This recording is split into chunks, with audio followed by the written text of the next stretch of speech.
Jamás imaginé que una llamada a la medianoche cambiaría toda mi vida. Pero sobre todo jamás imaginé que terminaría amando a un hombre que se suponía que yo nunca debería haber conocido. Si quieres escuchar historias como esta, suscríbete a nuestro canal ahora mismo y dime en los comentarios: ¿desde dónde me estás escuchando esta noche? Mi nombre es Madison Cooper, tengo 31 años y soy enfermera pediátrica en el Hospital Mercy General de Chicago. He estado aquí durante 7 años. 7 años sosteniendo tubos de succión en una mano y la esperanza de los padres en la otra. 7 años aprendiendo a separar mis propias emociones de las de mis pacientes. De la misma manera que se separa el corazón del cuerpo en una autopsia. Pero esa noche, a las 11:47 de la tarde de un jueves, no logré mantener esa separación. Sara Vega. Ese no era su nombre real, pero yo le doy nombres diferentes a cada paciente en mi cabeza para no llevarlos a casa exactamente en la forma en que llegan. Una niña de 7 años. Apendicitis. Debería haber sido rutinario. Su madre la trajo a las 6 de la tarde. A las 9, la infección había progresado de maneras que no deberían haber sido posibles.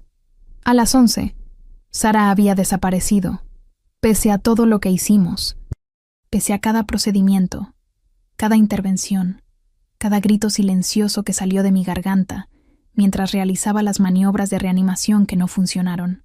En la sala de descanso, estaba intentando lavar la sangre debajo mis uñas. Su sangre, transferida durante el procedimiento que no logró salvarla. El tubo fluorescente sobre mi cabeza parpadeaba, un problema cosmético en un edificio lleno de daños más profundos. Nadie se molestaba en reparar las luces, a menos que evitaran directamente que alguien muriera. Mi teléfono comenzó a vibrar dentro de mi casillero. 1 vez, 2 veces, 3 veces en rápida sucesión, como si alguien estuviera decidido a sacarme de mi propia cabeza, sin importar si quería irme o no. Número desconocido. Casi no contesto. Casi solo la dejo sonar hasta que se cansara y muriera sin respuesta, como todo lo demás en mi vida parecía estar haciendo. Pero en la tercera vibración, levanté el teléfono. ¿Hola? La voz que llegó a través del auricular estaba construida de manera profesional. Era el tipo de voz que alguien había entrenado específicamente para sonar así. No fría, pero tampoco cálida. Precisamente calibrada. ¿Madison Cooper?, preguntó la mujer. ¿Quién habla? Mi nombre es Rosa. Trabajo como asistente personal para una familia en Chicago. Entiendo que trabajas en cuidados pediátricos de emergencia en Mercy General, específicamente en servicios pediátricos de emergencia. La forma en que lo dijo, con la especificidad de alguien que había investigado extensamente, hizo que mis hombros se tensionaran. ¿Cómo obtuviste este número? Eso no es una prioridad en este momento. Lo que es una prioridad es que tenemos una situación que involucra a 2 bebés que requieren atención especializada. Tu nombre fue presentado a nosotros por alguien en quien confiamos. Alguien familiarizado con tu reputación en cuidados pediátricos.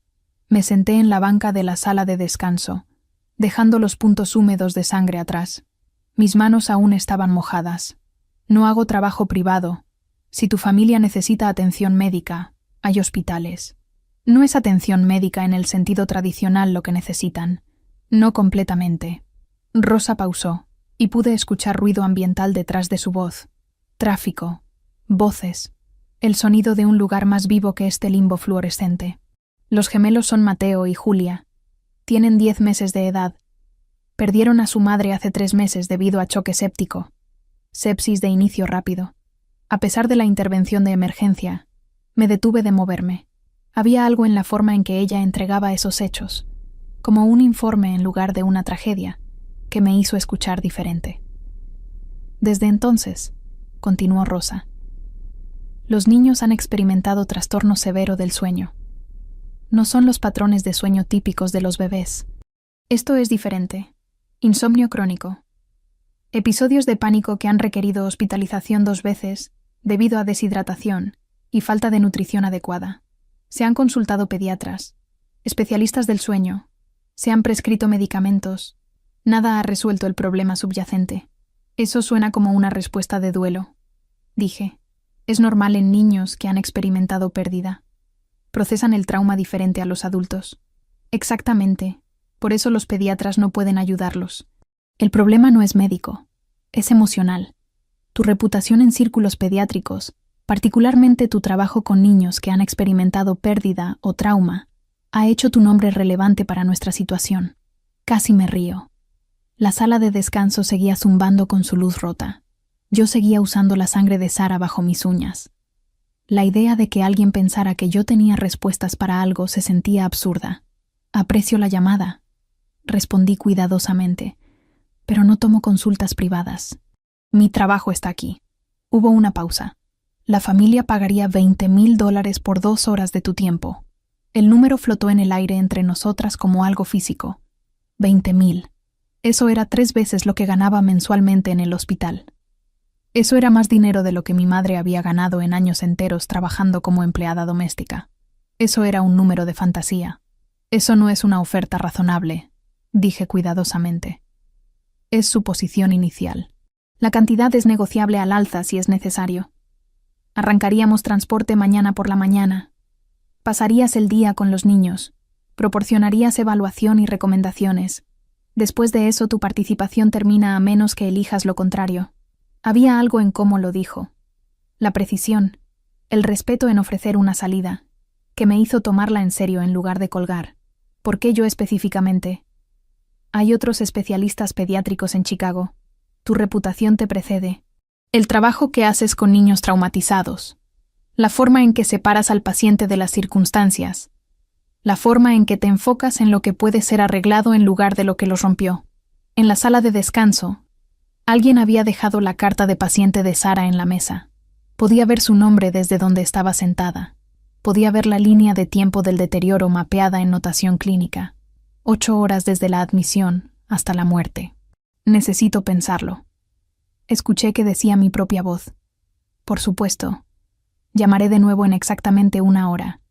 Si decides proceder, arrancaré todo. Si no, nunca nos contactaremos de nuevo. De cualquier forma, gracias por tomar la llamada. Colgó.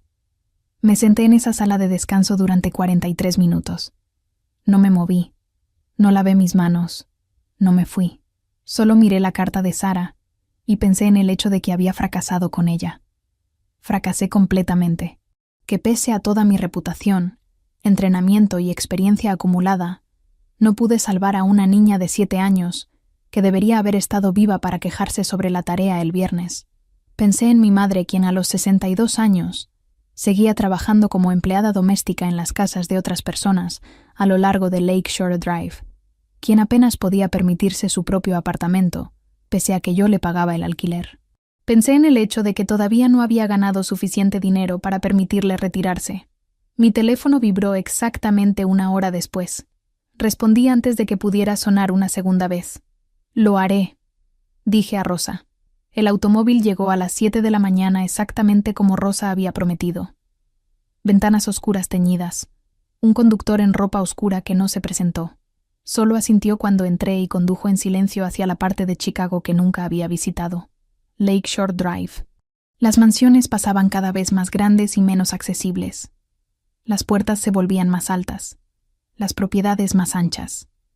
La riqueza aquí no era decorativa. Era defensiva. Estas no eran casas destinadas a impresionar.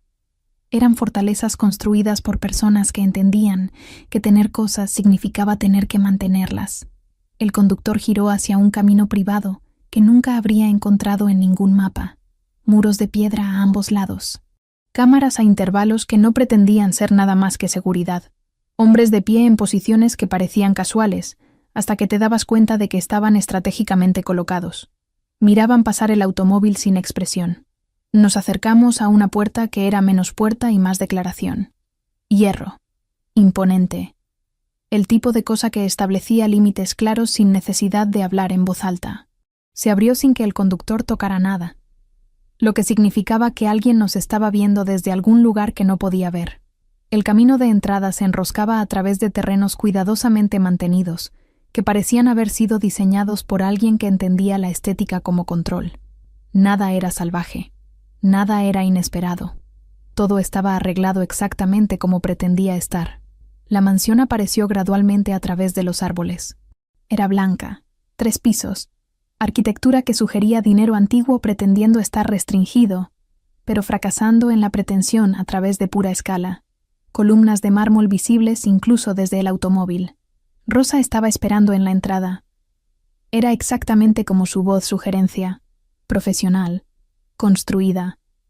Una mujer de finales de sus 50 o 60 años con cabello gris entreverado peinado tan apretado que se veía doloroso. Vestía ropa que era cara de una manera destinada a ser invisible, calidad que hablaba solo a personas que entendían tales cosas. «Señorita Cooper, bienvenida», dijo con una sonrisa que parecía ensayada. «Soy Rosa. Hablamos por teléfono anoche. Estrechamos manos. Estaban frías, controladas. Gracias por arreglar todo», respondí. «Por supuesto. Venga adentro. Le mostraré brevemente y luego la presentaré a los niños». El interior de la mansión era lo que había esperado, y nada como lo que había esperado simultáneamente. Caro, sí, pero frío. No había fotografías de personas en las paredes, solo arte que parecía pertenecer a un museo, sin muebles blandos, sin señales de vida real. Era una galería que alguien habitaba. Rosa me guió a través de pasillos que parecían diseñados para intimidar por su longitud. Pisos de mármol, techos altos. Todo hacía eco con una calidad de vacío pese a estar lleno. «Los gemelos están en la guardería», explicó Rosa mientras caminábamos. «Mateo y Julia. Tienen 10 meses de edad. Los niños perdieron a su madre hace aproximadamente 3 meses debido a choque séptico. Una infección no diagnosticada después del parto. Sepsis de inicio rápido pese a la intervención médica». Se detuvo frente a una puerta cerrada. «Están por aquí». Abrió la puerta silenciosamente. La guardería era la primera habitación que veía que parecía un espacio real donde vivían los niños. Seguía siendo cara. Podía verlo. Pero había desorden aquí. Juguetes. Una mesa cambiadora con suministros. 2 cunas separadas posicionadas cerca la una de la otra pero sin tocarse. Una pequeña lámpara con forma de luna. 2 bebés estaban en las cunas. Mateo y Julia. No dormían. Solo estaban acostados allí. Cuando vieron a Rosa entrar, algo se movió en sus cuerpos.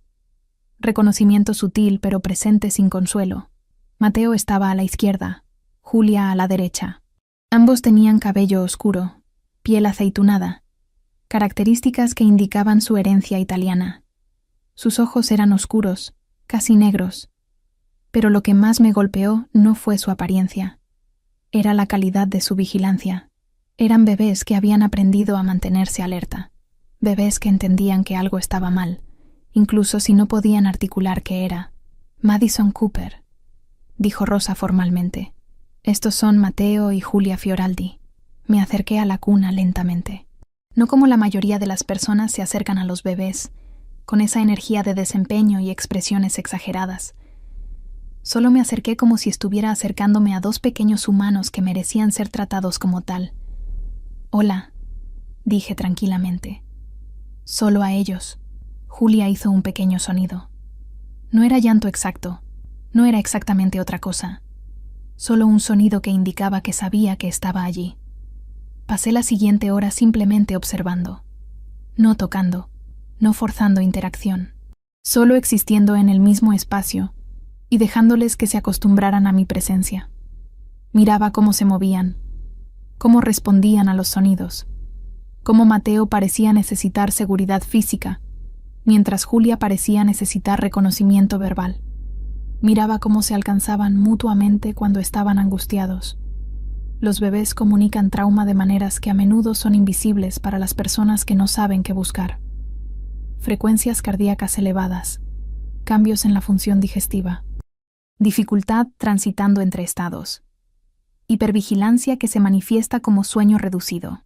Estos 2 mostraban todo. Estaba tomando notas cuando la puerta se abrió. Llenó el espacio antes de que incluso registrara que estaba allí.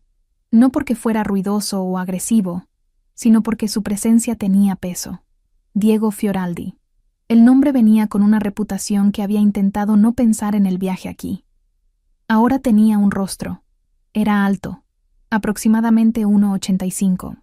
Cabello oscuro, negro o casi negro, con hilos grises visibles en las sienes, Vestía un traje que estaba hecho a medida de una manera que sugería que el sastre había sido muy caro. Sus ojos eran marrones, pero no cálidos, del tipo de marrón que parecía haber visto cosas que cambiaron su color. Había una cicatriz en su mejilla derecha. Una línea delgada que parecía como si alguien hubiera intentado marcarlo, y él hubiera sobrevivido. Cuando me vio arrodillada junto a las cunas, algo pasó en su expresión. Algún cálculo ocurrió detrás de sus ojos. «Señorita Cooper», dijo. Su voz era más baja de lo que esperaba, acentuada de una manera que sugería que había crecido hablando italiano, pero eligió hablar inglés ahora. «Gracias por venir». Rosa explicó la situación. Quería observar a los niños antes de que habláramos. Asintió, y el gesto pareció satisfacerlo. Se acercó a las cunas, y los gemelos respondieron inmediatamente, no con alegría o consuelo, sino con reconocimiento. Sus cuerpos se relajaron ligeramente. Era el cambio más pequeño, pero estaba allí. Reconocían a su padre, y algo en ellos sabía que eran más seguros cuando él estaba presente. «Son hermosos», dije. Y era verdad. A pesar de todo lo que estaban llevando, eran hermosos de la manera que todos los bebés son hermosos. Inocentes y frágiles, y ya dañados de maneras que deberían haber sido prevenibles. «Giovanna quería hijas e hijos», dijo Diego tranquilamente. Estaba mirándolos, no a mí. Ella fue específica sobre querer ambos. Consiguió lo que quería, y luego se fue. El peso de esas palabras se asentó entre nosotros como una piedra que ninguno de los dos sabía cómo mover. La primera noche fue un caos controlado.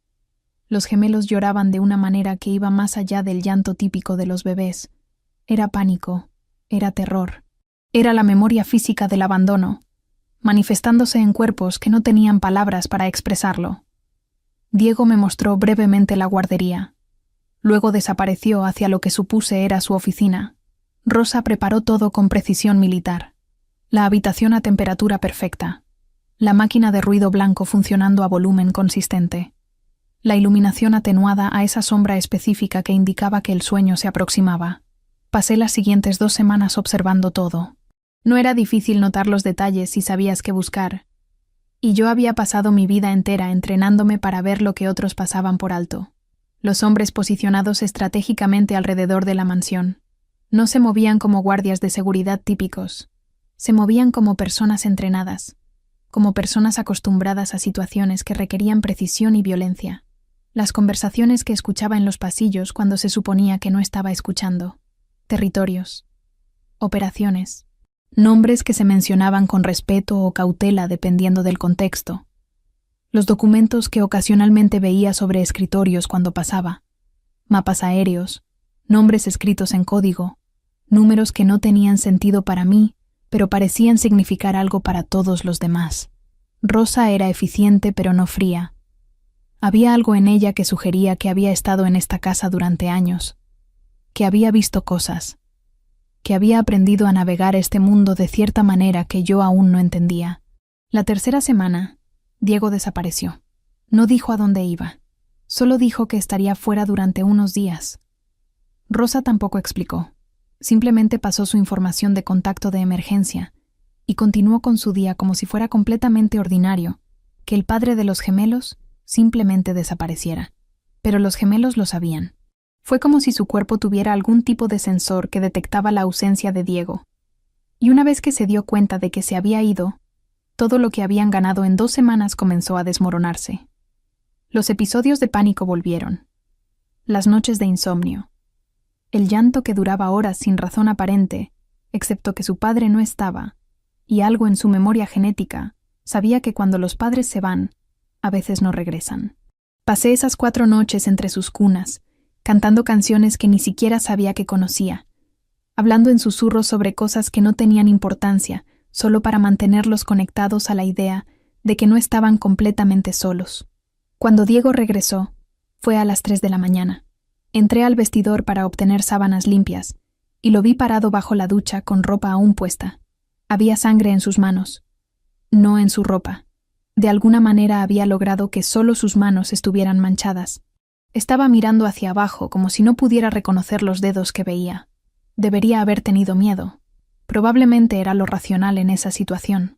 Pero después de 2 semanas en esa casa, he aprendido que la reacción racional a Diego Fioraldi no era miedo, era comprensión.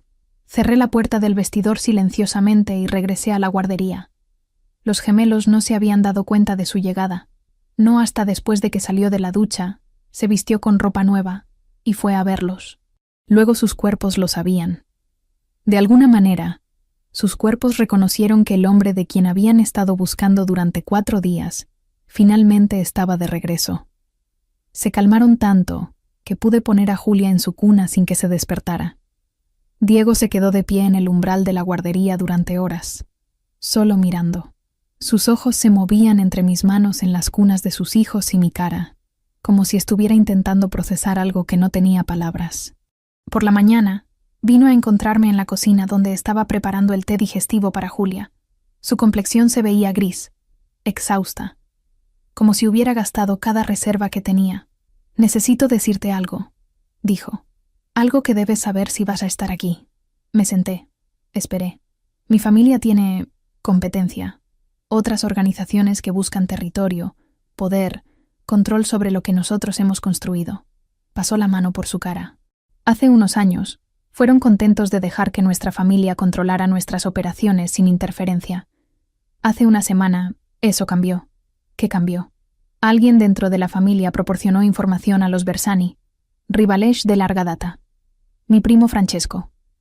Él ha estado vendiendo detalles sobre nuestras operaciones, nuestras rutas, nuestro personal clave. Diego hizo una pausa.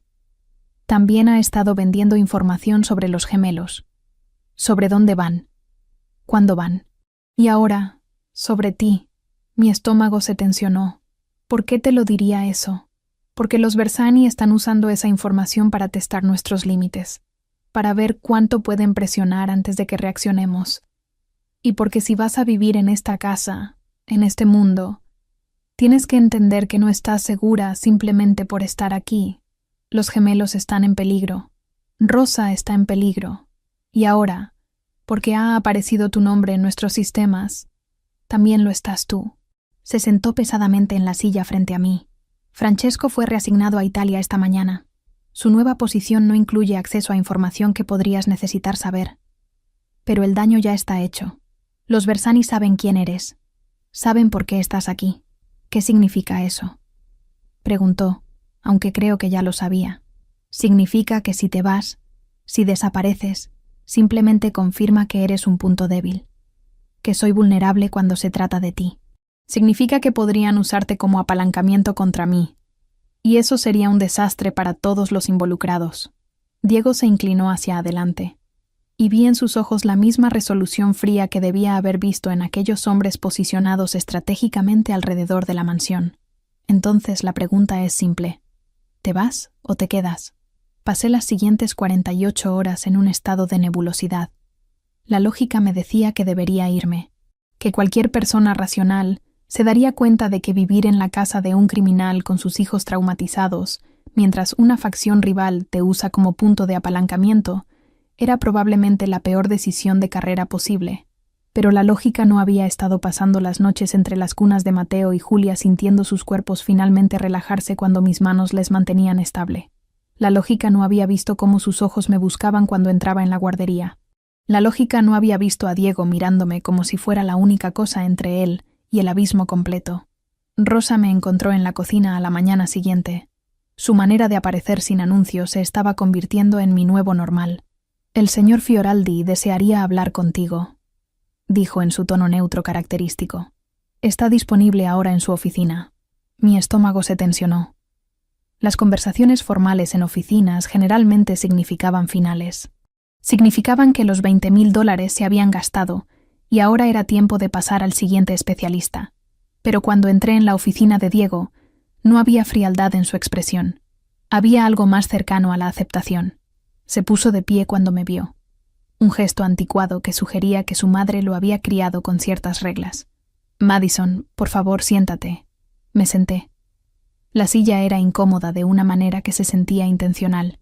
«Los gemelos están mejorando», dijo. No era una pregunta. Era una observación. Sí. Hay progreso mensurable. La duración y calidad del sueño están mejorando. Los episodios de pánico están volviéndose más manejables. Sus sistemas nerviosos están empezando a creer que es seguro descansar. Asintió lentamente. Eres diferente con ellos. Rosa me dijo que la primera noche cantaste para ellos, que te quedaste entre las cunas durante horas, sin intentar moverlos o cambiar su ambiente. Necesitaban presencia, no intervención. Exactamente. Se recostó en su silla. Tengo una propuesta formal. Quiero que te quedes. No como consultora, como la cuidadora principal de los gemelos durante las horas nocturnas, específicamente de las 19:00 a las 07:00. 5 días a la semana inicialmente con flexibilidad dependiendo de cómo funcionara el arreglo. Sentí algo cambiar en mi pecho. No era exactamente miedo. Era más bien reconocimiento. Eso requeriría que deje mi posición en el hospital, dije cuidadosamente. Lo entiendo. También entiendo que el hospital no es tu única opción. Tienes alternativas. El salario que estoy ofreciendo es significativo. Demasiado significativo para que alguien lo rechace racionalmente. Levantó la mano antes de que pudiera hablar. Antes de que respondes, necesitas entender algo.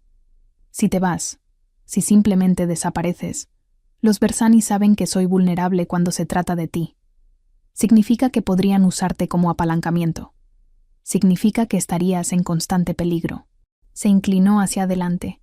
Pero si te quedas, si formalizas tu posición aquí, si te conviertes en parte de la estructura de esta casa, entonces ya no eres leverage. Eres parte de la defensa. Eres estructura.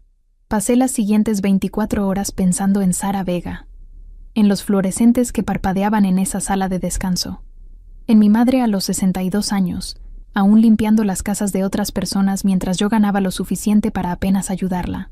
Pasé 24 horas entendiendo que había 2 opciones: irme y potencialmente poner a toda esta familia en peligro, o quedarme y aceptar que mi vida estaba prestes a cambiar en formas que no podía predecir completamente. Marqué el número del hospital al día siguiente. Necesito una licencia personal extendida, dije cuando mi supervisor contestó. Mínimo 3 meses, posiblemente más. Su irritación fue casi audible a través del teléfono. Madison, hemos estado esperando saber de ti. ¿Cuándo regresas? Pronto. Espero. Colgué antes de que pudiera argumentar. Esa noche fui a la guardería más temprano que de costumbre. Rosa había desaparecido hacia la parte de la casa que ella ocupaba cuando se ponía el sol.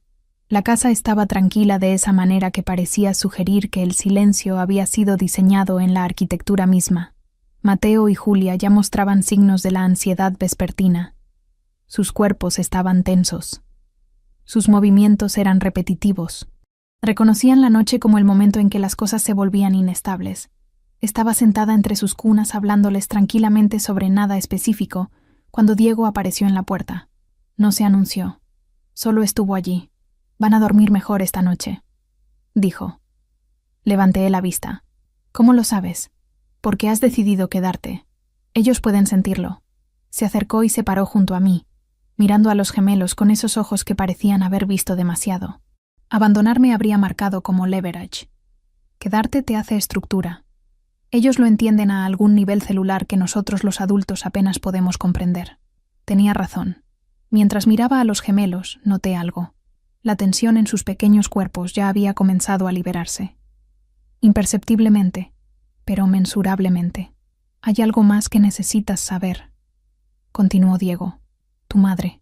He hablado con ella. Le he ofrecido una posición aquí en la casa. Administración. Coordinación de suministros. Trabajo que ella puede hacer sin el estrés físico de ser empleada doméstica. Con beneficios.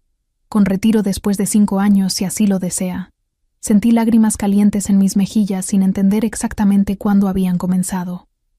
¿Por qué harías eso? Porque importas. Lo que significa que las personas que importan a ti también importan. Y las personas que me importan no sufren cuando tengo los recursos para prevenir el sufrimiento. Se inclinó y besó la frente de Mateo suavemente. Bienvenida a la familia, Madison. 3 semanas después de mudarme formalmente a la mansión, Diego intentó obligarme a irme. No fue una orden directa. Era demasiado inteligente para eso. Fue presentado como una conversación lógica durante el desayuno mientras los gemelos comían papilla, y yo intentaba no notar cómo sus pequeñas manos se extendían hacia mí cada vez que me movía. «Los Bersani están presionando más», dijo Diego, leyendo algo en su teléfono. «Intentaron acceder a los registros del hospital. Intentaron obtener tu información de dirección antigua. Están construyendo un archivo sobre ti». «¿Y?», pregunté, sabiendo exactamente dónde iba esto. «Y significa que cada momento que pasas aquí te pone en más peligro. No es seguro para ti estar en esta casa. No es seguro para los gemelos tenerte como objetivo potencial». Julia hizo un sonido, algo entre queja y demanda. Levantó sus brazos hacia mí, su lenguaje corporal comunicando que quería que la levantara de la silla alta. «No», dije a Diego, no a Julia. «No me voy. Madison. Si me voy», continué, levantando a Julia y colocándola en mi cadera. «Les demuestro que soy un punto débil, que pueden usarme como apalancamiento, que soy leverage. Pero si me quedo, si estoy aquí, entonces soy estructura. Soy parte de la defensa. Eso es completamente diferente». Diego dejó su teléfono en la mesa. «¿Entiendes lo que estás diciendo? ¿Entiendes lo que significaría quedarte? Creo que lo entiendo mejor que tú en este momento». Pero entonces llegó la tarde del jueves. Rosa salió de la mansión alrededor de las 3 de la tarde. Tenía una lista de encargos: suministros para la guardería, medicinas para Julia, cosas que la mansión necesitaba. Era una rutina establecida. Salía 2 veces por semana, siempre a la misma hora, siempre con la misma ruta. Los Bersani sabían esto. Estaba cambiando a Mateo cuando escuché el grito desde afuera. No era un grito que procediera de adentro de la mansión. Vino desde el perímetro, desde las entradas. Bajé corriendo a la planta baja. Diego estaba en la entrada principal con Rafe, su jefe de seguridad. A través de las ventanas reforzadas, podía ver ambulancias, agentes de policía y una figura tendida en el pavimento que reconocí instantáneamente. Rosa había sido atropellada. O, más precisamente, alguien con un vehículo había intentado atropellarla. Aparentemente, no tenían la intención de matarla. No en una calle pública en plena luz del día donde habría testigos. Solo querían enviar un mensaje. El mensaje era: «Sabemos dónde está todo el que te importa». Rosa fue al hospital. Costillas rotas, múltiples fracturas menores, ningún daño permanente, pero el punto había sido establecido de todas formas. Cuando regresó a la mansión 3 días después, vendada y moviéndose cuidadosamente, Diego intentó nuevamente. «Esto es lo que sucede», dijo en su estudio, con la puerta cerrada para que los gemelos no escucharan. «Esto es solo el principio. Continuarán presionando, continuarán testando. Eventualmente, presionarán lo suficiente. Y cuando lo hagan, alguien resultará herido. Lo sé. Quiero que te vayas. Quiero que lleves a tu madre y te vayas. Lejos de Chicago. Lejos de los Bersani. Lejos de todo esto». Me puse de pie. «¿Y qué sucede entonces?», pregunté. «¿Desaparezco y todo vuelve a la normalidad? ¿O simplemente confirmo que soy débil?» No es sobre debilidad. Es exactamente sobre debilidad. Porque si me voy, les demuestro que pueden obtener lo que quieren simplemente presionando lo suficiente. Pero si me quedo, si me incorporo formalmente a la estructura de esta familia de una manera que todos entiendan, entonces ya no soy un objetivo. Soy una fortaleza». Diego se acercó a mí. «¿Sabes lo que estás sugiriendo, verdad?» «Sí. Estoy sugiriendo que lo hagas oficial, no simplemente como cuidadora de los gemelos, como familia, de tal manera que cualquiera que venga por mí está viniendo por todos ustedes. Eso significaría... Lo sé lo que significa.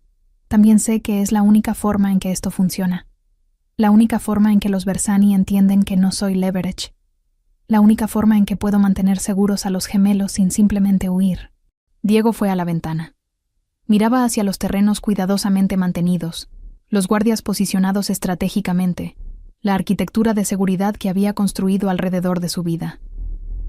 «Si hago esto, no hay vuelta atrás», dijo tranquilamente. «Lo sé. Estará vinculada a mí de maneras que cambiarán el resto de tu vida. Ya estoy vinculada. Al menos de esta manera, será oficial». Diego se giró para enfrentarme. Vi algo cambiar en su expresión. No era miedo. Era reconocimiento. Era la comprensión de que finalmente, después de semanas de luchar contra la inevitabilidad, alguien estaba eligiendo quedarse de todas formas. Entonces necesitamos planificar una ceremonia, dijo. Una que envíe un mensaje muy claro a los Bersani sobre exactamente quién eres ahora. La biblioteca de Diego fue transformada en algo que nunca imaginé que sería un espacio ceremonial. 15 hombres, cuidadosamente seleccionados, se alineaban contra las paredes de caoba. No eran soldados de infantería. Eran los consejeros de Diego, los hombres que lo ayudaban a dirigir todo. Rafe estaba presente, con su expresión de hierro. Dominic, el segundo al mando, estaba de pie junto a Diego. Mi madre estaba sentada en la única silla en la habitación, sus manos temblando mientras sostenía a Julia, quien dormía contra su pecho. Mateo estaba en brazos de Rosa, que aún se movía cuidadosamente por sus costillas rotas, pero que no se habría perdido esto por nada en el mundo. Madison Cooper, comenzó Diego, y su voz cambió. Bajó en tono. Se volvió más formal. Se convirtió en el idioma de los hombres en esa habitación. Has entrado en esta casa como médica. Te has quedado como familia. Has demostrado lealtad cuando podría haber sido fácil marcharse. Has puesto la seguridad de mis hijos por encima de tu propia seguridad. Se acercó a mí. En sus manos sostenía un anillo. Oro. Pesado. Con un símbolo grabado profundamente en la banda. No un símbolo que reconociera, pero que significaba algo en este mundo que había entrado inadvertidamente. Esto es una promesa, continuó, tomando mi mano izquierda. Una promesa que cualquier cosa dirigida a ti será dirigido a mí. Una promesa de que eres estructura, no leverage. Una promesa de que perteneces aquí. Deslizó el anillo en mi dedo anular. Fue un gesto que habría sido matrimonial en otro contexto, pero aquí era algo diferente. Era un reconocimiento dentro de una estructura que los hombres en la habitación comprendían a niveles que yo apenas estaba comenzando a procesar. Madison Cooper es ahora parte de la familia Fioraldi, declaró Diego. Y su voz resonó en la biblioteca de una manera que sugería que esto era vinculante, que esto significaba algo. Cualquiera que la toque, me toca. Cualquiera que la amenace, amenaza a todos nosotros. Vi a mi madre llorar silenciosamente desde su silla. Rosa bajó la cabeza en reconocimiento. Rafe asintió una sola vez. Un gesto que comunicaba aprobación, o al menos aceptación. Los 15 hombres se acercaron uno por uno, no para hablar, solo para estar en la misma habitación que yo. Para presenciar, para comprender que yo era ahora parte de su estructura. Ahora eres familia, susurró Diego cuando estuvimos de nuevo solos más tarde esa noche. Los gemelos dormían entre nosotros en lo que ahora era oficialmente nuestro dormitorio. Mi madre estaba descansando en la habitación que ahora ocupaba permanentemente en la mansión, sus manos todavía temblando por todo lo que había visto. ¿Qué significa eso exactamente?, pregunté, mirando el anillo en mi dedo. El símbolo grabado ya se sentía como parte de mi piel. Significa que estás bajo mi protección. Significa que cualquiera que sepa de los Bersani sabe que no puede ser separada de mí sin causar una guerra. Significa que los gemelos tienen madre ahora, y esa madre es mucho más valiosa de lo que jamás fueron como punto de apalancamiento. Se inclinó y besó mi frente. Significa que no hay vuelta atrás, que has elegido este mundo, y que ahora, más que nunca, estoy decidido a protegerte dentro de él. Mateo hizo un pequeño sonido en su sueño, buscando inconscientemente mi mano. La encontró. Sus pequeños dedos se cerraron alrededor de la mía, y sentí algo cambiar dentro de mí. No era exactamente amor en el sentido tradicional que las películas describen. Era algo más profundo. Era el reconocimiento de que estas 3 vidas, Diego, Mateo y Julia, se habían entrelazado completamente con la mía. Julia se removió en el otro lado, buscando a Diego. Él la sostuvo suavemente, murmurando palabras en italiano que no comprendía, pero cuyo significado era claro. Aquí estaba segura. Aquí era amada. Aquí nunca estaría sola. ¿Tienes miedo?, preguntó Diego tranquilamente, viendo cómo miraba el anillo. Sí, admití, pero no del tipo que esperarías. No tengo miedo de ti. Tengo miedo de descubrir que no es suficientemente fuerte para proteger a estos niños. Lo es, dijo con certeza. porque ahora tienen 2 personas que los protegerán, y cualquiera que intente lastimar a uno tendrá que ir a través de ambos. Esa noche, dormí entre Diego y los gemelos, con el anillo de oro pesando cálidamente en mi mano. Me preguntaba vagamente cómo había comenzado como una consulta de 2 horas y terminado como una vida completamente nueva. Pero mirando a la familia que ahora era mía, incluso a través del velo del crimen y la violencia que la rodeaba, descubrí que no quería estar en ningún otro lugar. Las primeras semanas después de la ceremonia fueron un ejercicio en descubrir qué significaba compartir una vida con Diego Fioraldi, cuando ese compartir no era transaccional sino genuino. Comenzó con detalles pequeños. Café. Cada mañana, antes de que los gemelos despertaran, Diego aparecía en la cocina donde yo estaba preparándome para el día. Después de la tercera mañana, comenzó a preparar el café exactamente como me gustaba. No demasiado fuerte, con un toque de crema, una cucharadita de miel, nada de azúcar. ¿Cómo lo supiste?, pregunté, viendo cómo lo sostenía hacia mí, con una familiaridad que sugería que había estado observando cada detalle de mis hábitos. Observo, respondió simplemente. Es lo que hago.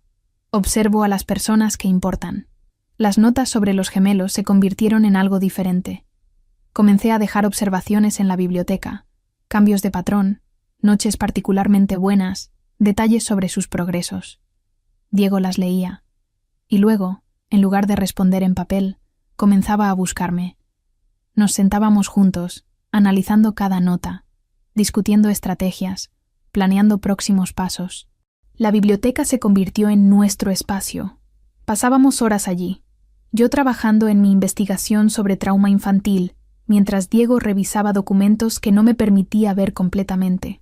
Pero había un silencio cómodo en ello, el tipo de silencio que solo existe entre personas que no necesitan llenar cada espacio con palabras. Una noche, mientras los gemelos dormían profundamente en sus cunas después de lo que había sido un día particularmente bueno, Diego simplemente me pidió que me quedara con él en la biblioteca, no en el dormitorio, solo en la biblioteca, entre los libros. Cuéntame sobre Sara, dijo tranquilamente, 3 horas después de que habíamos estado sentados en silencio. ¿Cómo sabes sobre Sara? Porque desde el primer momento que te vi en la guardería, sabía que cargabas algo. Alguien. Sabía que había un peso que llevabas que no era tuyo, pero que habías elegido cargar de todas formas. Así que le conté sobre Sara Vega. Le conté sobre los 7 años, la apendicitis que debería haber sido rutinaria, la infección que no debería haber progresado así de rápido. Le conté sobre mis manos en su pecho intentando hacer que su corazón volviera a latir. Le conté sobre el fallo. Diego escuchó sin interrumpir, y cuando terminé, simplemente dijo: «No fue tu culpa, lo sé», respondí. «Pero sigue siendo parte de mí. Todo lo que cargamos se vuelve parte de nosotros eventualmente. La pregunta es si permitimos que nos defina completamente, o si encontramos razones para seguir adelante de todas formas». Luego, después de eso, las conversaciones se profundizaron. Diego me contó sobre su infancia, sobre un padre que esperaba que él entrara en negocios legítimos, pero que fue traicionado por competidores, sobre una madre que lo crió para entender que el poder era responsabilidad, sobre los primeros años cuando apenas sobrevivía, cuando cada decisión podría haberlo matado. «Giovanna», dijo una noche, «era la única cosa en mi vida que no era estrategia. Era la única persona que no esperaba nada de mí, excepto que fuera humano. ¿Y ahora? Ahora tengo a los gemelos, y ahora te tengo a ti». Fue entonces cuando lo dijo. Estábamos en la biblioteca. Era aproximadamente las 3 de la mañana. Yo estaba dormida en el sofá con mi cabeza en su regazo, mientras él leía documentos que emitían una luz azul en la oscuridad de la habitación. «Te amo», dijo tranquilamente, sin esperar respuesta, sin hacer una pregunta, solo estableciendo un hecho. Abrí los ojos lentamente. «¿Puedo decirte algo cuando esté lista?», pregunté. «Tienes todo el tiempo que necesites», y lo decía en serio. No había urgencia en él, no había demanda, solo la aceptación de que el amor en este mundo funcionaba diferente, que no siempre era simétrico, que a veces una persona amaba mientras que la otra se volvía capaz de amar gradualmente. Esa noche, Dormí contra su pecho mientras él leía, sus dedos abriéndose camino a través de mi cabello en un patrón consistente que decía, «Estás segura», en un lenguaje que no necesitaba palabras. Antela Fioraldi llegó a la mansión en una lluviosa mañana de octubre, y lo primero que noté fue que era exactamente como Diego, solo que en una forma más pequeña y mucho más peligrosa. Tenía 67 años, pero se movía como alguien que había pasado toda su vida luchando por cada centímetro que ocupaba. Su cabello era completamente gris, recogido en un moño impecable. Sus ojos eran los mismos marrones oscuros que los de Diego, pero con décadas adicionales de cálculo detrás de ellos. «Entonces, esta es la mujer que salvó a mis nietos», fue lo primero que dijo, estudiándome como si estuviera evaluando una inversión cuestionable. «Antella», advertencia Diego, pero su madre simplemente levantó una mano. «Déjame hablar. He viajado 16 horas para ver esto con mis propios ojos». Se acercó a mí lentamente. Me extendió la mano y la tomé. Su agarre era sorprendentemente fuerte. «Mi hijo dice que amas a mis nietos, que sacrificaste tu carrera por ellos, que hace poco juraste una lealtad de familia que no es de sangre». Sus ojos exploraron mi rostro como si pudiera leer toda mi historia en las líneas de mi piel. «¿Es verdad?» «Sí», respondí simplemente. «Bien, porque si hubieras venido aquí por dinero o por poder, habría sido un problema. Pero si estás aquí por amor», se giró hacia Diego. «Entonces tienes más suerte de la que mereces, hijo». Las próximas 2 semanas fueron una maestría en observación. Antella pasaba la mayor parte del día en la cocina. Preparaba comida italiana tradicional, pasta hecha a mano, salsas que se cocían lentamente, pan que horneaba desde cero. Pero mientras cocinaba, observaba todo. Observaba cómo Diego y yo interactuábamos con los gemelos, cómo nos movíamos alrededor el uno del otro, cómo nuestros toques se habían vuelto automáticos, inconscientes. «Ven», me llamó un día mientras estaba trabajando con masa de pasta fresca. «Enséñame cómo cuidas de Julia cuando tiene dolor de estómago». Pasamos 1 hora en la cocina, y ella no pedía explicaciones de procedimientos médicos. Solo observaba cómo yo sabía exactamente cómo sostener a Julia, cómo el masaje particular que usaba en su vientre funcionaba, cómo mi voz comunicaba seguridad a través del tono más que a través de las palabras. «Sabes que no vuelve», dijo Antella tranquilamente mientras amasaba masa. «¿Verdad? Una vez que una mujer entra en la familia Fioraldi de esta manera, no hay salida. Los Bersani lo saben. Todos lo saben». «Lo sé», respondí. «¿Y aún así elegiste quedarte?» «Aún así elegí quedarme», asintió como si eso confirmara algo que había estado considerando. Hacia el final de su estancia, Antella organizó lo que describió como una cena formal con la familia. Resultó ser una reunión de aproximadamente 30 personas. Los hombres importantes de la organización de Diego, sus esposas, algunos asociados empresariales que aparentemente operaban en la línea entre lo legal y lo ilegal. Fue mi presentación oficial, comprendí. No solo a Diego, sino a toda la estructura. Estaba usando un vestido que Antella me había traído de Italia, algo elegante en gris oscuro que costaba más de lo que ganaba mensualmente en el hospital. Los gemelos estaban limpios y en la cama, Rosa vigilándolos mientras el evento tenía lugar. Mi madre estaba allí también, en un vestido nuevo que Diego le había comprado, mirando alrededor de la habitación como si estuviera presenciando otro universo completamente. Cuando todos estaban sentados, Antella se puso de pie, levantó su copa de vino. «A la familia», dijo, y la habitación entera se quedó en silencio. «A la familia que no está hecha por sangre, sino por elección. A Madison, que vio a mis nietos cuando otros solo veían problemas, que vio a mi hijo cuando otros solo veían violencia, y que eligió permanecer cuando podría haber escapado». Levantó su copa hacia mí. «Bienvenida a la familia, hija». Después de eso, cada hombre en la habitación se levantó y levantó su copa. No fue dramático. No fue como en las películas. Solo fue un reconocimiento silencioso de que yo había sido integrada en la estructura de una manera que no podía ser deshecha. Más tarde esa noche, cuando todos se habían ido y los gemelos estaban durmiendo, Antella me encontró en la biblioteca. «Prométeme algo», dijo. «¿Qué?» «En 2 años Llevarás a los gemelos a Italia, a mi hogar. Quiero que conozcan su herencia, que conozcan el lugar donde comenzó todo esto. Te lo prometo, respondí, aunque no sabía completamente qué era todo esto. Se inclinó y besó mi frente. Entonces mi trabajo aquí está terminado. Ya no eres una consultora, ya no eres ni siquiera una cuidadora. Eres familia, y la familia se mantiene junta, sin importar lo que venga. Cuando se fue 3 días después, me di cuenta de que Antella Fioraldi había pasado 2 semanas evaluándome no como si fuera un posible problema, sino como si fuera una pieza del rompecabezas que ella había estado esperando que se colocara en su lugar. Y ahora que estaba colocada, su trabajo definitivamente estaba hecho. 4 meses después de la ceremonia en la biblioteca, Mateo durmió la noche completa por primera vez. No fue un evento dramático, simplemente sucedió. Alrededor de las 19:30, lo coloqué en su cuna como siempre, y cuando volví a verificarlo a las 06:00, aún estaba durmiendo. Su cuerpo había finalmente creído lo que yo había estado diciéndole durante meses, que era seguro descansar, que no tendría que vigilar a través de la noche, que su madre no desaparecería. Julia siguió unos días después.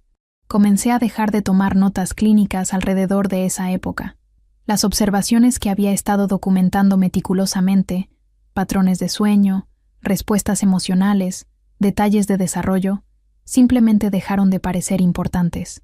Mateo y Julia no necesitaban ser estudiados, necesitaban ser niños. Fue liberador y aterrador simultáneamente.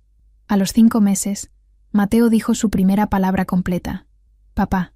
Estaba en la guardería, amaneciendo luz dorada a través de las ventanas, y simplemente lo dijo, clara, reconocible, dirigida directamente a Diego, quien había entrado con su traje de negocios y su expresión habitual de cálculo controlado. Lo vi cambiar en el instante en que escuchó el sonido. Su rostro hizo algo que nunca había visto antes. Se suavizó. Se volvió vulnerable de una manera que sugeraba que había estado sosteniendo la respiración durante 11 meses, esperando escuchar exactamente eso. Se arrodilló y Mateo se arrastró hacia él, gritando «¡Papá!», repetidamente como si fuera el descubrimiento más importante del universo. Julia, no queriendo ser dejada atrás, comenzó a reír. No era el sonido pequeño y cauteloso que había estado produciendo. Era alegría genuina. Era el sonido de una niña de 11 meses que finalmente había entendido que estaba segura lo suficiente como para experimentar felicidad. Rosa estaba de pie en la puerta, llorando silenciosamente. «Tenemos que marcar esto», dijo Diego esa noche, sosteniendo ambos gemelos mientras dormían en nuestro dormitorio. «Esto es el momento en que realmente comenzaron a vivir». «¿Cómo lo haces?», pregunté. «Dejas que todos los hombres lo sepan, que los gemelos no son símbolos de debilidad, son símbolos de vida, de esperanza, de la idea de que incluso en el mundo más violento que conozco, las cosas pueden sanar». Alrededor de 6 meses después de que Mateo durmiera la noche completa, tomé una decisión. Estaba sentada en la biblioteca, mirando el cuaderno donde había documentado cada día con los gemelos.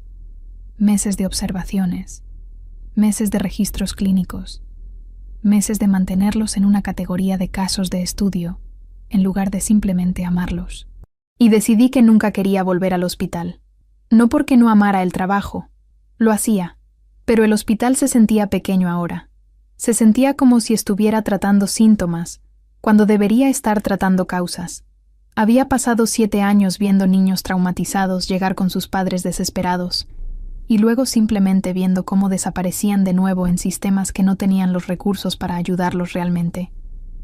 «Quiero hacer algo diferente», le dije a Diego esa noche. «Hay familias en Chicago que están lidiando con lo que Mateo y Julia estaban lidiando. Familias que no pueden permitirse especialistas privados. Familias cuyas historias de pérdida y trauma nunca son tratadas porque el sistema no tiene espacio para ellas». Diego simplemente escuchó. «Quiero trabajar con ellas. Quiero enseñar a los padres y cuidadores cómo reconocer el trauma en los niños. Quiero proporcionar herramientas que no requieran medicamentos o diagnósticos complicados. Solo presencia. Solo el entendimiento de que los niños traumatizados necesitan estructura y consistencia, no intervención complicada». «¿Qué necesitarías?», preguntó. Espacio. Conexiones con trabajadores sociales y pediatras que entiendan lo que estoy intentando hacer. Dinero para comenzar, pero principalmente conexiones. Diego asintió lentamente. Puedo proporcionar todo eso. Tengo conexiones en el sistema de salud pública de Chicago. Personas que me deben favores. Administradores que trabajarían conmigo si les diera razones suficientemente buenas para hacerlo. ¿Por qué harías eso?, pregunté, aunque creo que ya conocía la respuesta. Porque importas. Porque lo que estás describiendo importa. Y porque una vez que alguien en mi familia identifica su propósito, mi trabajo es asegurar que tengan los recursos para realizarlo. Una semana después, había dejado el hospital oficialmente. Una semana después de eso, mis primeras referencias comenzaron a llegar. Familias en Chicago que habían escuchado que una enfermera pediátrica nueva estaba disponible para consultas sobre trauma infantil, que estaba disponible para trabajar con niños que habían experimentado pérdida y no sabían cómo procesarla. Mi madre fue mi primera empleada de oficina. Necesito que alguien que entienda las complejidades de criar a alguien solo, que entienda el sacrificio, que entienda lo que significa amar a través del agotamiento, le dije. Y eso eres tú. Así que dejó su nuevo trabajo de administración en la mansión y se unió a mí en esta nueva empresa que era genuinamente mía, no construida sobre dinero del crimen, construida sobre la compasión, construida sobre la necesidad real. Esa noche, mientras Mateo y Julia dormían en sus cunas, completamente seguros, completamente sanados, le dije a Diego que lo amaba, no de la manera que él quería escucharlo meses antes, pero genuinamente, realmente. Te amo, dije, porque viste una mujer rota y la ayudaste a convertirse en algo nuevo, y porque hiciste lo mismo con 2 bebés que nadie pensaba que podrían sanar. Sonrió. Esa sonrisa rara que aparecía solo cuando estábamos solos. Yo también te amo, respondió. Exactamente como eres ahora. La seguridad comenzó a intensificarse de manera casi imperceptible. Primero fueron pequeños cambios. Rafe, el jefe de seguridad, comenzó a aparecer en la guardería con mayor frecuencia. Luego, con documentos. Necesitamos que aprendas protocolos de emergencia, dijo una mañana, extendiendo una carpeta gruesa. No porque vaya a pasar algo, sino porque, si sucede, necesitas saber exactamente qué hacer. Pasamos las siguientes 2 semanas en simulaciones. Las puertas de la guardería, que parecían madera ordinaria, no eran madera en absoluto. Eran blindadas, pesadas, diseñadas para resistir presión considerable. Rafe me mostró cómo se cerraban desde adentro, cómo creaban un perímetro completamente seguro. Si algo sucede, explicó, tomas a ambos gemelos, entras aquí y cierras estas puertas. Llamaste a este número. Me mostró un teléfono celular que había estado en la guardería todo el tiempo, sin que lo hubiera notado. Diego será informado en 30 segundos. Refuerzos llegarán en 4 minutos. ¿Y si no llegan? Entonces esperas. Mantienes a los gemelos seguros.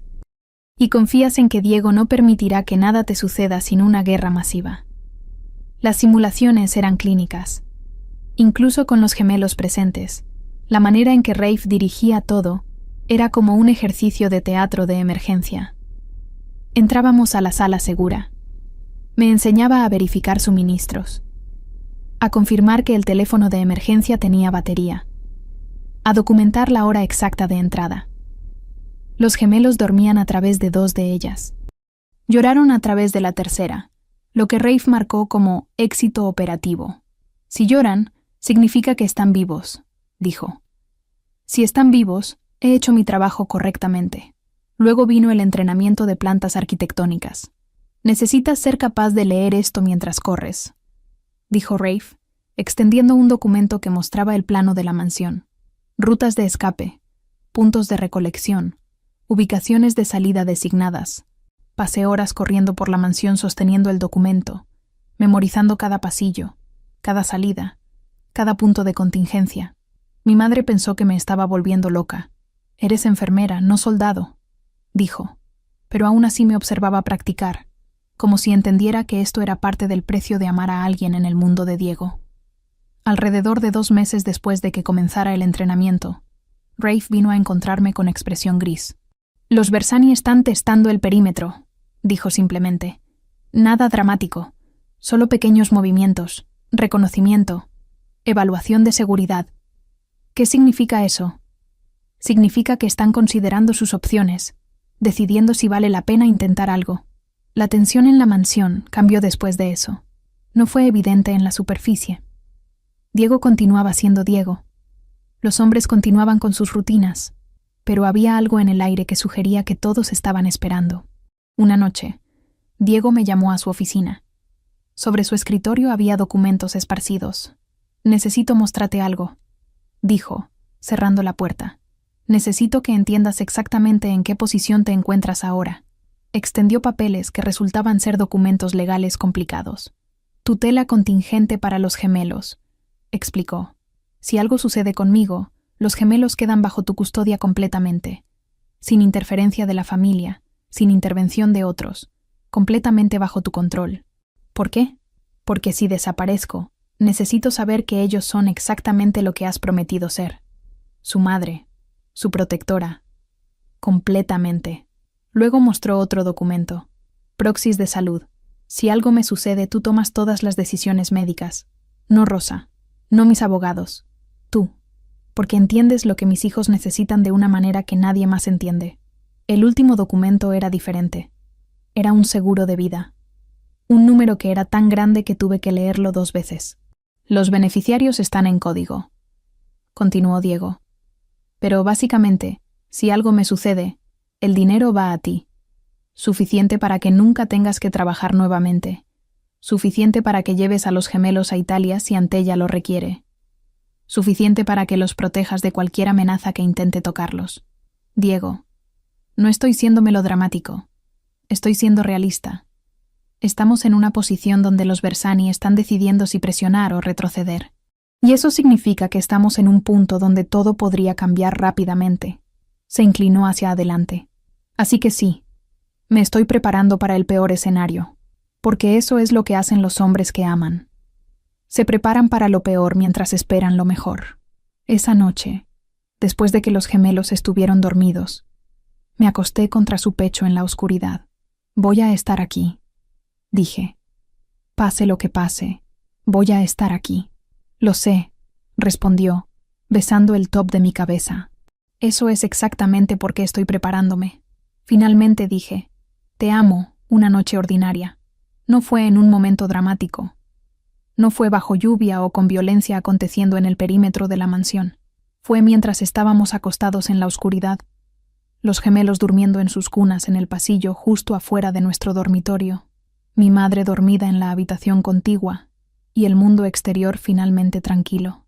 «Te amo», susurré contra el pecho de Diego. Sintió su cuerpo cambiar. Un cambio tan sutil que casi me lo pierdo. Como si hubiera estado conteniendo la respiración durante meses y finalmente le permitiera exhalar. «¿Lo dices en serio?», preguntó. «Completamente». No pidió explicaciones. No pidió que lo aclarara. Solo me sostuvo más cerca y dijo, «Lo sé», de una manera que sugería que había estado esperando esas palabras, no porque las necesitara para sentir que importaba, sino porque las quería escuchar de mí. Los gemelos tenían sus propios cuartos ahora. No dormían en la guardería institucional que había visto cuando llegué por primera vez. Tenían cuartos de niños pequeños reales, con juguetes, con pinturas en las paredes, con todas las cosas que indicaban que finalmente Mateo y Julia eran niños que vivían en un hogar, no bebés siendo monitoreados por especialistas. Y dormían, realmente dormían. Mi madre comenzó a hablar sobre retirarse, formalmente, no como una fantasía, como un plan real. «Tengo suficiente ahorrado», me dijo un día mientras revisábamos consultas de familias en mi pequeña oficina. «Y Diego me ha hablado sobre un plan de pensiones. Madison, podría realmente detenerme. Después de 35 años podría simplemente parar». Lloró cuando lo dijo. Lloré también. Mi consultorio en Chicago había prosperado de una manera que nunca habría anticipado. Las conexiones de Diego en el sistema de salud pública se demostraron invaluables. pediatras que querían aprender mis técnicas, trabajadores sociales que querían entender cómo una enfermera podía lograr cambios que los terapeutas tradicionales no podían. Pasé mis días trabajando con familias que había conocido cuando eran quebrantadas, que enseñaba presencia sobre intervención, que mostraba a padres y cuidadores que el trauma de un niño no era un problema a ser resuelto, sino un proceso a ser acompañado. Cada noche regresaba a la mansión donde Diego me esperaba, donde los gemelos me esperaban, donde mi madre estaba finalmente descansando después de toda una vida de trabajo duro. Una noche, acostada contra Diego con ambos gemelos dormidos entre nosotros, habían insistido en dormir en nuestro dormitorio porque todavía los hacía sentirse seguros de una manera que ninguna otra cosa podía. Me di cuenta de que había dejado de contar los días desde que llegué. No sabía cuánto tiempo hacía que estaba aquí. Meses que se habían convertido en un año. Luego casi 2 años. El tiempo se había vuelto irrelevante porque finalmente, por primera vez en mi vida, no estaba esperando a que mi vida comenzara. Ya estaba viviendo. Esta no era la vida que había planeado. No era la vida de una enfermera de hospital ganando un salario modesto y viviendo en un apartamento diminuto. No era la vida que había imaginado durante todos esos años sacrificando mi educación para cuidar a mi madre. Pero era mi vida, la que había elegido, la que seguía eligiendo cada día. ¿Alguna vez te arrepientes?, preguntó Diego una noche, leyendo mi expresión. No, respondí honestamente. ¿Tú? Nunca, porque lo que encontré en ti, la manera en que amas a mis hijos, la manera en que me amas a mí pese a exactamente quién soy, eso es más valioso que cualquier cosa que haya poseído alguna vez. Lo más peligroso que había hecho fue decidir quedarme, no porque Diego o los gemelos o esta vida me lo pidieran, sino porque miré todos mis miedos, toda la violencia que rodeaba esta mansión, toda la incertidumbre que venía con amar a un hombre que vivía en los márgenes de la legalidad, y decidí que valía la pena. Y ahora, cuando alguien intentaba amenazar lo que era mío, defendería a esta familia con la misma ferocidad que Diego defendía todo lo que amaba, no con violencia, sino con presencia, con compromiso, con la refusal absoluta de permitir que la oscuridad que rodeaba nuestras vidas destruyera la luz que habíamos construido juntos. Los gemelos dormían entre nosotros. Mi madre dormía al otro lado de la puerta. El mundo exterior continuaba siendo peligroso. Los Bersani continuaban esperando, pero aquí, en la oscuridad de nuestra habitación, teníamos paz, teníamos familia, teníamos permanencia, y eso descubrí